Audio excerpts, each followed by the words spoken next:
to scientists. But perhaps you will say, mere practical business may go to the devil. As an astronomer, a physiologist, a chemist, I will devote myself to science. Such work as that always bears fruit, if only for future generations. Let us first try to understand what you seek in devoting yourself to science. Is it only the pleasure? Doubtless immense, which we derive from the study of nature and the exercise of our mental faculties? In that case, I ask you, in what respect does the philosopher, who pursues science in order that he may pass life pleasantly to himself, differ from that drunkard there, who only seeks the immediate gratification that gin affords him? The philosopher has, past all question, chosen his employment more wisely, since it affords him a pleasure far deeper and more lasting than that of the toper. But that is all. Both one and the other have the same selfish end in view, personal gratification. But no, you have no wish to lead this selfish life. By working at science, you mean to work for humanity. This is the idea which will guide you in your investigations. A charming illusion. Which of us has not hugged it for a moment when giving himself up for the first time to science?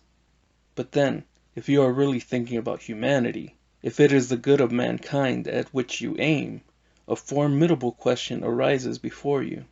For however little you may have of critical spirit, you must at once note that in our society of today, science is only an appendage to luxury, rendering life pleasanter for the few, but remaining absolutely inaccessible to the bulk of mankind.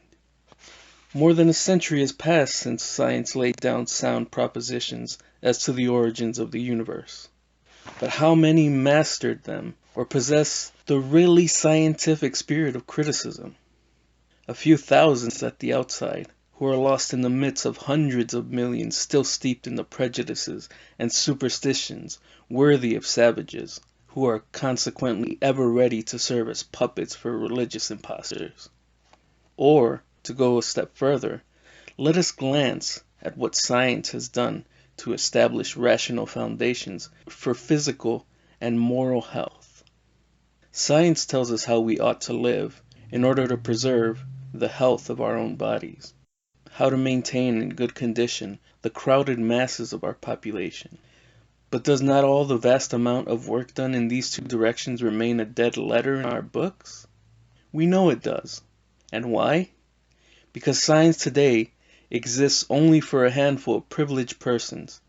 Because social inequality, which divides society into two classes, the wage slaves and the grabbers of capital, renders all its teachings as to the conditions of a rational existence only the bitterest irony to 9/10 of mankind. At the present moment, we no longer need to accumulate scientific truths and discoveries. The most important thing is to spread the truths already acquired, to practice them in daily life, to make them a common inheritance. We have to order things in such wise that all humanity may be capable of assimilating and applying them, so that science, ceasing to be a luxury, becomes the basis of everyday life. Justice requires this. Furthermore, the very interests of science require it. Science only makes real progress when its truths find environments ready prepared for their reception. The theory of mechanical origin of heat remained for 80 years buried in academic records until such knowledge of physics and spread widely enough to create a public capable of accepting it.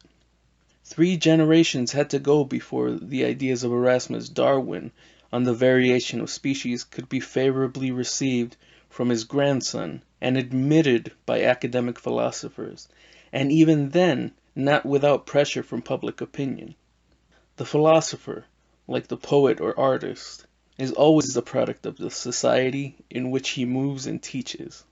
But if you are imbued with these ideas, you will understand that it is important, above all, to bring about radical change in this state of affairs, which today condemns the philosopher to be crammed with scientific truths, and almost the whole of rest of human beings to remain what they were 5 or 10 centuries ago.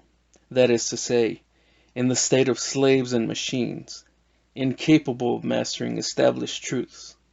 And the day when you are imbued with wide, deep, humane, and profoundly scientific truth, that day will you lose your taste for pure science.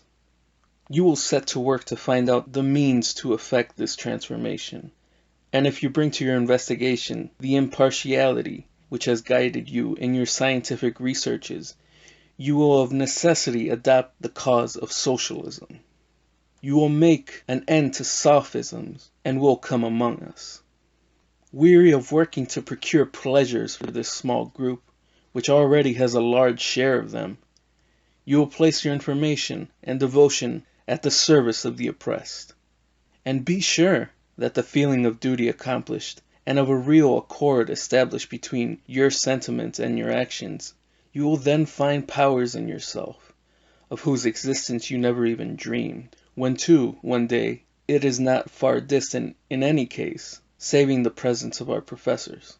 When one day, I say, the change for which you are working shall have been brought about, then, deriving new forces from collective scientific work, and from the powerful help of armies of laborers who will come to place their energies at its service, science will take a new bound forward, in comparison with which the slow progress of today will appear the simple exercise of tyros. Then you will enjoy science. That pleasure will be a pleasure for all.